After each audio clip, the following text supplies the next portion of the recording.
How is it going, everyone? I am excited because I'm back with another unboxing and movie review. This time for obviously the movie that came out this weekend, the newest MCU movie, Guardians of the Galaxy Volume 3. So, yeah, I saw it last night, super late, so obviously I had stuff to do today, so I haven't been able to make my review and unboxing yet. But here we are. First off, spoilers. This video will contain spoilers. Spoiler alert for Guardians of the Galaxy Volume 3. If you haven't seen it yet, obviously don't watch this. I will be going into depth about the characters and the plot and stuff. Here's your spoiler warning. So, if you haven't seen it, turn away now.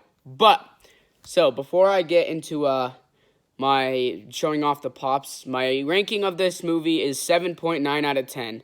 While I do like this movie, I definitely think it's overhyped. It got overhyped, and wasn't as good as I thought it was going to be. Obviously in my movie review, I'll explain why.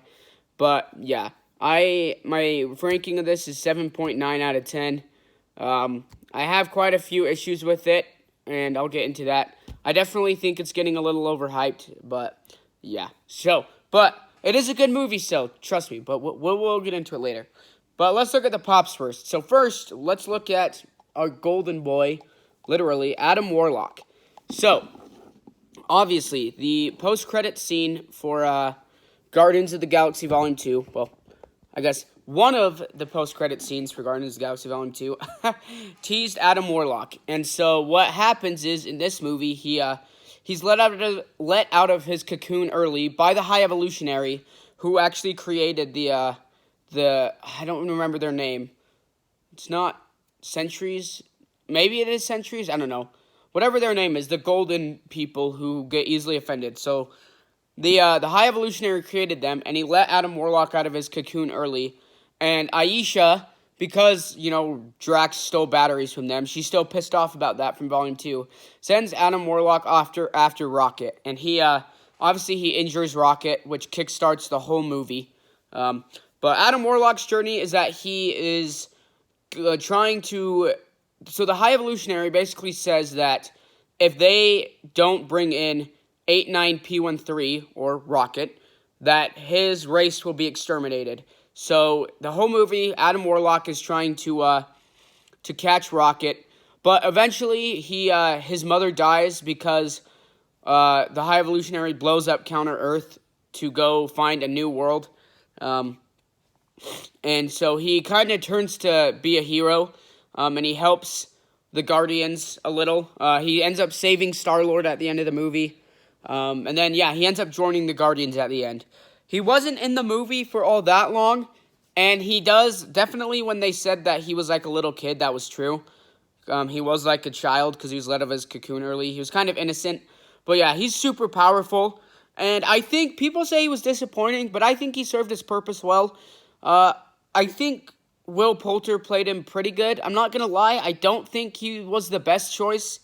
I think there's definitely better choices out there. But, we'll still get more from his character, obviously, because the second post-credit scene confirmed that he is now a part of the Guardians of the Galaxy, the new Guardians of the Galaxy, led by Rocket.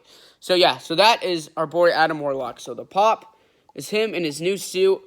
Obviously, it looks similar to Vision's. You can't really deny that. But yeah, I'm not going to lie, the coloring on him was kind of weird, and I think they tried to CGI it a little bit, and it kind of looked a little off. It's kind of funny at times, but yeah. I don't know what's on his forehead either. It might be the 7th Infinity Stone, because I know in the comics there's a 7th Infinity Stone. I think it's called the Ego Stone. I don't think it's not related to Ego, by the way, but yeah. So, that is Adam Warlock. So next up, we'll go with El Cosmo, the Russian dog. So Cosmo doesn't really have a huge role in this film. She just is there on Nowhere, kind of helping out in Nowhere and doing whatever. Her big time to shine is at the end of the movie when, obviously, the Guardians are trying to escort all the people off of the High Evolutionary's ship onto Nowhere to save all the people and species. And she uses her teleportation powers to connect them to connect Nowhere and the High Evolutionary ship. I don't know if the High Evolutionary ship has a specific name. But yeah, that's Cosmo's big moment to shine, is that. But eventually she collapses because she isn't, strong enough to hold it for that long. And obviously Star-Lord, almost dies. But Adam Warlock saves Star-Lord, which I'll get into it later. But yeah, and then another kind of humorous thing is this big feud between her and Kraglin. That, Kraglin called her a bad dog. And throughout most of the movie, Kraglin still says that until the very end when Kraglin's like, it's a this is a good dog, because Cosmo's a good dog. So, yeah. So that is Cosmo. And then, obviously, speaking of Kraglin, we have Kraglin here. So, he, in this movie, is still trying to perfect using the Yaka arrow. Obviously, he has the fin from Yondu. And we have this really touching moment near the end of the movie where he is, focusing on using it, and he sees Yondu, Michael Rooker's Yondu, imagines to see him, and he's like, use your heart, boy, to use the arrow. And so he uses the arrow and protects the people of Nowhere. And so he finally masters how to use the Yaka arrow. This movie, one continuous theme throughout this movie is that everything comes full circle. You'll see that when I talk about the other characters, and that is one thing I love about this movie. This movie is definitely emotional, and it's heartfelt, and it made me feel good, at the end. And we'll get into it, but yeah. So Kraglin comes full circle using the Yaka arrow. But yeah, I love Kraglin. I love Sean Gunn's portrayal of him. And he's a new member of the Guardians, too. So we're going to see more of Kraglin. And he's also hilarious. He's super funny. So, yeah. So those are the kind of side characters, I guess. So we're going to move them out of the way to talk about the main Guardians. So, first, let's go with Groot. So, Groot doesn't really go through a whole ton of development, mainly because he says 3 words. But, yeah, he's still there. He's still a member of the Guardians, But at the end of the movie, the audience has come to know the Guardians so well that when he says, I love you, he's still saying, I am Groot, but we've come to know him so well that we finally understand what Groot's saying when he's saying, I love you guys.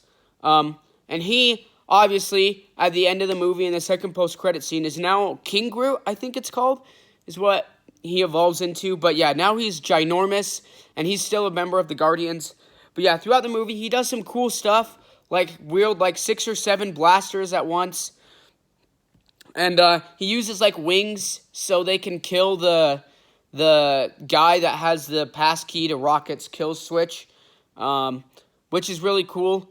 So yeah, I'm surprised High Evolutionary didn't comment on Groot when he saw him, when they met the High Evolutionary, him and Star-Lord. The Collector commented on Groot. Oh, also, I think the Collector and the High Evolutionary would be best friends. Excuse me. But, yeah, so that's Groot. I think he's supposed to be, a young adult in this movie, I think. Because he was a teenager in Infinity War. So, yeah. So, that's Groot for ya. Let's see. Next up, we'll go with Drax next. So, obviously, Drax is still kind of dumb and goofy, but we kind of find out that his calling in, this in life is to be a dad, right? So, he understands the language of the kids when he's trying to tell them to stay off the starboard side when Kraglin fires into the High Evolutionary ship. But yeah, he's with the Guardians most of the way. He obviously helps fight in the Orcas Corp or whatever. Orcas Corp, I don't remember what it is. I just know that Nathan Fillion is part of them, and I love Halo 3 ODST, so Nathan Fillion is my guy. Anyway, yeah, so he helps with that. And then, obviously, when they get to Counter Earth, he disobeys orders to stay at the ship and goes to rescue Peter and Groot from Star-Lord and Groot from the High Evolutionary ship. But yeah, and then obviously we find out that, he's Mantis defends him when Nebula's yelling at him, and he obviously is kind of dumb and goofy, but he does, use his heart, and he is, he's meant to be a dad, right? he's really good with kids. And at the end of the movie, he dances, you know. That's one thing, is that his wife didn't dance and he's not a dancer. But at the end of the movie, he dances, and that's pretty funny. And at the end of the movie, he decides to stay on Nowhere with Nebula to help, you know, these kids and help the city, you know, because he's a good person, so to help Nowhere. But yeah, so these are the comic accurate suits. I'm not gonna lie, one thing that disappointed me is I don't think they really explained where the suits came from. They just started wearing them for some reason. Like, I definitely think they're cool and I like the suits, but I think they just kind of wear them. I don't really think they give an explanation as to why they start wearing them. They just start wearing them. But yeah, and there's also so many funny moments with Drax too, obviously. Like, one of them is like when Star-Lord's trying to communicate with just Gamora in the Among Us suits. I just say that because that's what everyone refers to. And when he tries to communicate, he Drax tries to tell him which buttons are associated with what, and like him and Mantis get in an argument, and then he like pretends to be mad. He's like, "Everyone, oh, are we pretending to be mad at Mantis now? You're an a-hole, Mantis." Yeah, Drax had plenty of funny moments, and this movie was hilarious, by the way. But yeah, so that's Drax, and then we'll go on to Mantis next. So Mantis, obviously, she helps the Guardians too. She is in more of a supporting role. Obviously, the main character being Rocket. But one big thing she does is she uses her power to control the monsters that they fought in Volume 2. She uses her powers to, you know, tell them that they're not afraid. You know, don't be scared of us. You know, we're not going to hurt you. You know, she uses her powers to do that. And then obviously her and Nebula have conflict throughout the movie because Nebula gets mad at everyone for kind of being dumb. But Mantis defends Drax in a really good scene. But yeah, Mantis is kind of just in a supporting role again. And then at the end of the movie, she obviously says that, you know, I just did whatever Ego did, and now I'm doing whatever the Guardians do. And, you know, I haven't really, you know, done what I want to do, and I need to discover my purpose. So she leaves the Guardians with the monster creature things. So, yeah, that's her thing. So that's Mantis. Then we have, obviously, Nebula. And Nebula has, one thing about her, she has this cool new arm that can do a bunch of stuff. It can, like, I don't know, it's almost like programmable matter from the Spider-Man Miles Morales game. Like, that's how I'd best describe it. Like, it can, like, shape-shift and stuff. But, yeah, obviously, she goes with the Guardians on this adventure to save Rocket and then to stop the High Evolutionary. One funny moment with her is that when Gamora's like, that sounds more like Nebula, and then Star-Lord is like comments on her eyes, and she's like, my father ripped them out, and he's like, well, he chose a pretty pair.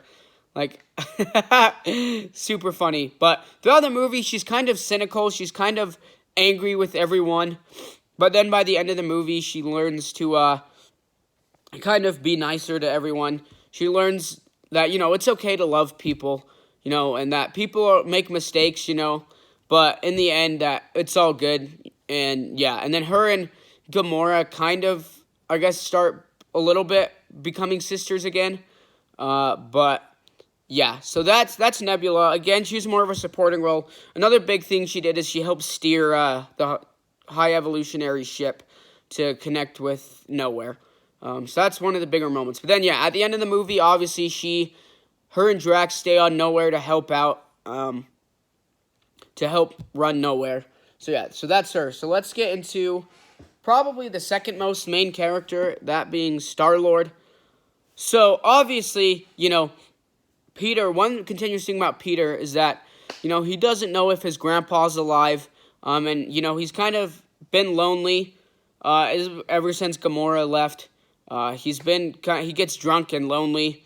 So, yeah, but then he joins, he obviously leads the Guardians because he's their leader, he leads the Guardians to help save Rocket by infiltrating that thing, and then obviously getting the code from that computer guy the guy with the computer on his head. But yeah, one funny thing is that he tries to hit on that girl to get her to like drop security or something.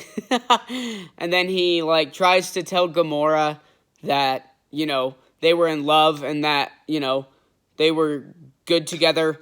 And she's obviously a Ravager now, so she's not having any part of it.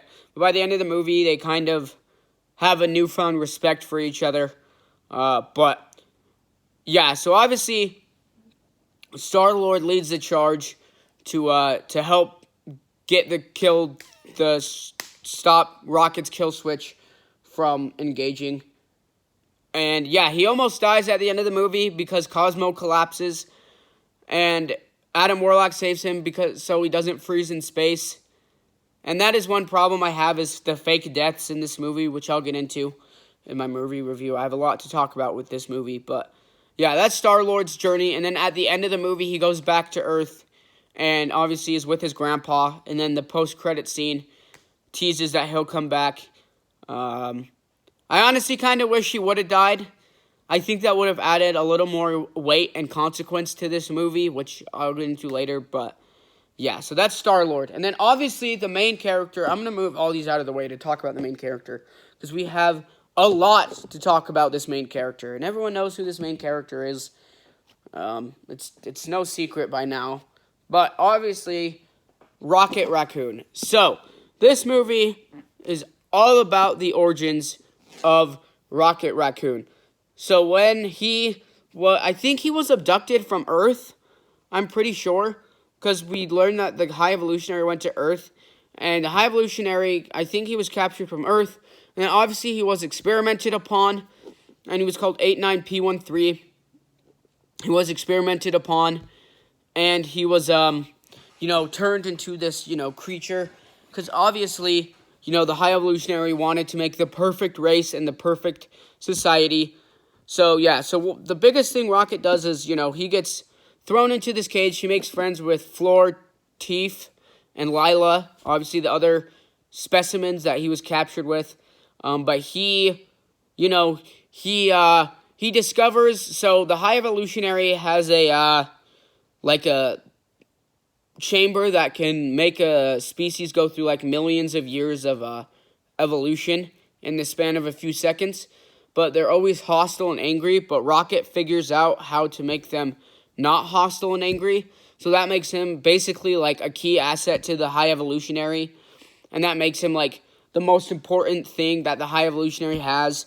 So, he discovers that, because him and the people in his cage think that they're going to the new world, right? Think that they're going to, the new Counter-Earth with Sire is what they call the High Evolutionary. So he finds out that he isn't going to go, and neither are people in batch 89. So he obviously plots an escape plan to get them out so they don't die, but he ends up getting all of his friends killed, and so he obviously mauls the High Evolutionary's face, causing him to get a mask. And then, so he escapes. But then when Adam Warlock comes after him through the High Evolutionary, finds out that he's alive through Adam Warlock and Aisha. And so he gets injured, though. And because he gets injured, there's a kill switch on him because the High Evolutionary put a kill switch in him that's preventing the med packs from working. So they have to go. The Guardians go on this adventure to save Rocket, to get the kill switch turned off, which they eventually do. And then they have to go back to save Mantis, Nebula, and Drax, him and the other Guardians. And then he comes face to face with the High Evolutionary, obviously. And then he, beats the High Evolutionary. The Guardians beat the High Evolutionary, and they peel off his mask. And then Rocket basically says that he's not going to kill him because he's a Guardian of the Galaxy. And then at the end of the movie, he becomes the new leader of the Guardians. You know, he's the leader of the new Guardians of the Galaxy. He was teased in the first post-credit scene. So yeah, so that's Rocket's story. Obviously, this is the little like thing he had with him, the little the little portable music player he had. But yeah, so he is obviously the center of this movie. And there are so many emotional moments connected to Rocket. Like, I didn't cry at this movie, but I definitely started getting tears in my eyes at certain parts. And there were parts that were seriously, like, almost, like, hard to watch just because of, like, animal cruelty and all that stuff. It was kind of hard to watch sometimes. But, yeah, so Rocket was obviously the main focus of this movie, the emotional center, finding out his origin story and, killing the High Evolutionary, who's a dingwad. Freaking idiot. I hate that guy. I don't think anyone likes the High Evolutionary. But, yeah, so that is Rocket's story. So, those are all the pops, all the characters. So, they're all over here. So let's get into my movie review. So, first, we'll talk about what I didn't like, because I have quite a bit to talk about here. First off, the pacing of this movie was really bad at times, and it just felt really disjointed and jagged. It felt like we were, like, here, one place, and then all of a sudden we're here, and here, and here, and here, and here. And this movie just kind of jumped around too much for me, for my liking.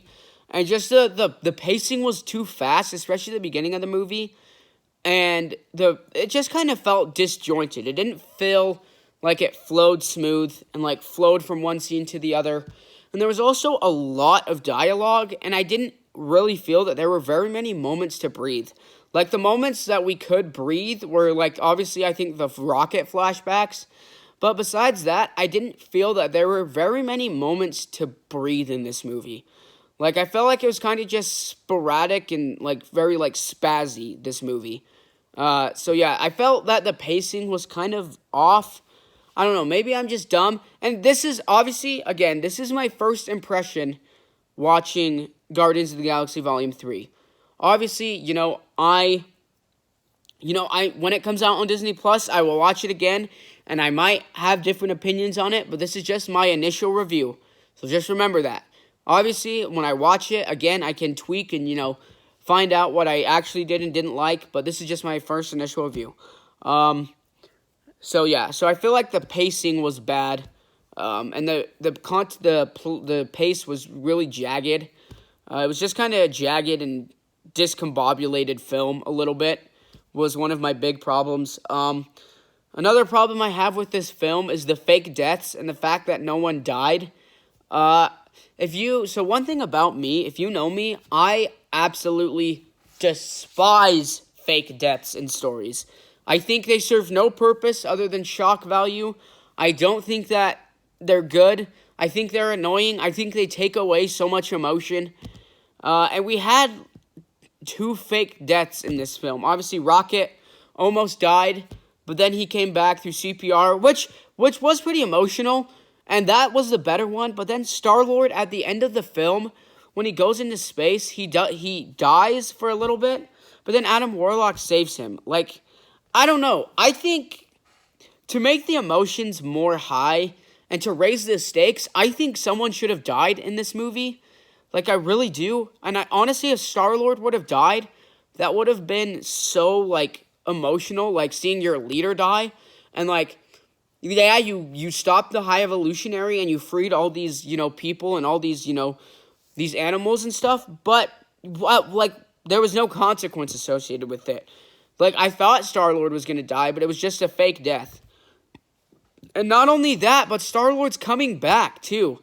Like, not only did he not die, but he's now going to return in future projects. I don't know, dude. I don't know how I feel about that. I think someone needed to die to raise the stakes. I think this movie really needed the stakes to be raised, and I just don't feel that the stakes were ever, like, that high because of that. Like, if Rocket had died or Star-Lord had died, there were so many moments, or Drax when he got shot by Nathan Fillion's character. I don't know, dude. It was just, like, so many moments where a character could have died, but, like, no, they live. I don't know. And then the villain, High Evolutionary. So, I'm going to say this. High Evolutionary was a good villain, but he was executed poorly. So let me explain. Number one, where did he come from? Where did he get his powers? What is his origin story? Why is he doing what he's doing? What is his ultimate motivation is to make things perfect, but why? Like, what started that obsession? Either I'm dumb and I missed something, or we just don't know where the High Evolutionary comes from. He just exists. Like, he's just there, like, and he's just super powerful. But, like, where? What is his origin story? Like, why is he doing what he's doing? Like, I understand that, but, like, what is the, like, reason for starting that? You know, his origin story.